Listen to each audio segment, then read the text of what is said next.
Hello fellow makeup lovers, how are you guys doing today? I'm so excited for this video because we're going to be playing with Beauty Bar Baby for the first time on my channel. They are an indie brand that I've been super curious about for a while, and they've always been like slightly on my radar.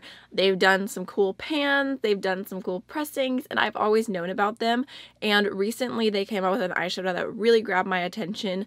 I actually ended up messaging the brand just asking them when it was going to be back in stock because I was going to buy it, and they offered to send it to me, so I was so grateful to receive a package from them, and they threw in a few goodies, so I thought we could go ahead and try them out today. So first I'm just going to go through, show you what we have here, do some swatches, and then I'll jump into a look and kind of give you my thoughts as we go. So let's start off with the shade that really caught my attention, and this is Zero Gravity. It is a really beautiful duochrome. It kind of has like a little bit of a warmer kind of pinky gold base to it and then a green shift to it. And I just love shades like this, so I was really drawn to this one. I believe it is one of their chameleon shadows. They have a bunch of different shadow types at different price points, so it really depends between each shade. But I love colors like this, and I think this one's only like $6 or something, so it is really beautiful. I really love the color of it. I feel like the shift of that one is pretty intensely green. It's very vibrant, and on the eyes I don't even feel like you really see the duochrome that much. I mean, I see it a little bit, but mostly I just feel like it looks like green sparkles, and I really like the texture of this as well. I think it just looks gorgeous, so I'm so excited about that one. And then next we have the shade Moonstone, which is really beautiful. It's kind of like a purpley blue inner corner, just light iridescent shade. It does feel a little bit powdery to the touch. It's not quite as creamy as some other formulas I have in this type of shade, but I do feel like it looks really smooth on the eyes, and it has a nice kind of pink to blue duochrome, a little bit of purple going on there. I've used it dry on my inner corner today with no glitter glue or anything, and I feel like I can really see the shifts, and it looks very shiny blended in, so that's really beautiful as well. And then we have this shade here, which is called Parakeet. It is a really pretty light gold. This one is a little bit less powdery, a little bit more smooth to the touch, and I feel like you can tell it's just a very metallic finish. I feel like that would be beautiful on the inner corner as well. Kind of has a little bit of an olive tone to it. And then next we have the shade Bewitching, and this is kind of funny because if you use a more dense brush, it really like moves this product around because it's definitely a lot more creamy. But it's a really beautiful shade. So there's what it looks like, and I don't know if you can tell, but it has like a purple, blue, green shift. It is really beautiful. I feel like you can't even tell on my eyes today how beautiful it is because it just looks like a green shift forward facing, so you see a little bit of green here where I applied it.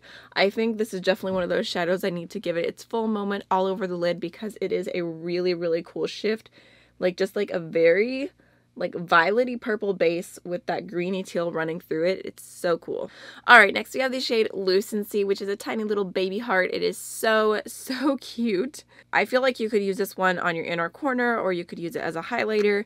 It's kind of like a pink shift. Has a little bit of a gold base to it, but really you just mostly see pink. And then the exact opposite of that shade would be this one right here called Pretty in Pink, which I love a good Molly Ringwald movie, but this is a pink base with a gold shift to it, which this one is really stunning as well. Like, look at that. It's a little bit peachy too.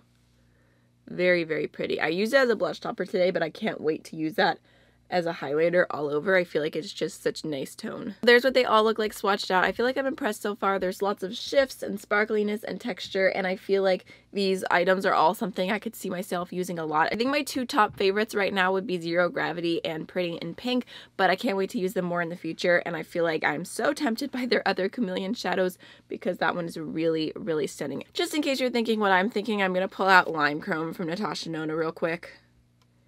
Just do a quick little swatch. Lime Chrome's definitely a lot more smooth. So there's what they look like next to each other.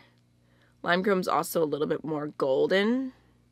I would love to know if you've tried anything from Beauty Bar Baby, so feel free to leave your thoughts in the comment section. But for now, let's go ahead and jump on into how I got this look. So I already primed my eyes with the Anastasia eye primer, and for mattes today I'm going to be using my Urban Decay Naked Heat palette. I really love this palette, and it definitely gets neglected. I want to use it more, so I figured I'd use it today. And I'm going to go ahead and start off with this shade right here called Low Blow. I'm just going to put that right into my crease. I'm going to go ahead and take this shade right here, which is called Cayenne, but on my outer V. Just adding some depth to this look. And I'm just going back in with my previous brush to blend that out. I'm also going to take a touch of cayenne along the outer half of the lower lash line. Alright, before I use any shimmers, I'm going to go into my NYX glitter primer, and I'm just going to put that all over my lid. Alright, now I'm going to go ahead and take the shade Zero Gravity, and I'm going to put that all over the lid. Ooh, that's pretty. I'm going to dip into a touch more of cayenne, and then just blend the outer V. Alright, now I'm going to go ahead and take the shade Bewitching. I feel like that brush isn't picking it up that well.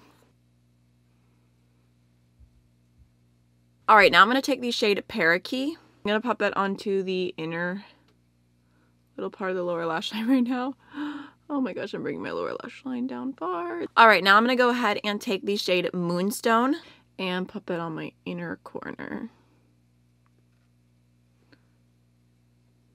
Alright, off camera really quick, I'm going to add my Ardency and liner in the shade Coffee, which is just a nice deep brown, and then my Thrive Cosmetics mascara, and I'll be right back. Alright, for blush today, I'm going to go into the shade Pretty in Pink, which looks like it could kind of be a highlighter or a blush, depending. I mean, well, that's really pretty. Yeah, okay, so it's kind of like a pink with a gold shift. I'm just going to use it as a blush topper.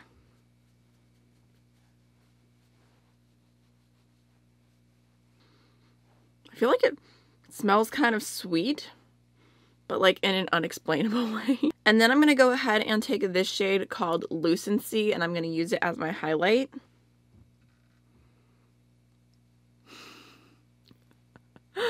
Oh my gosh, it is so pink and the other thing looks so gold. That is such a funny combination. That's my bad, but it does look really pretty. Like very vibrant.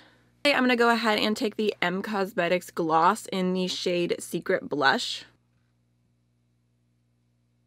Alright, so this is the finished look. I do really like how it turned out. If you know me, you know I'm a sucker for a really good, nice, warm crease with a greeny gold duochrome on the lid. It's one of my favorite looks. I feel like it's just very me. So if you enjoyed this video and you want to hear more about indie makeup from me, definitely make sure to hit the subscribe button before you go, and I'll see you in the next video. Bye!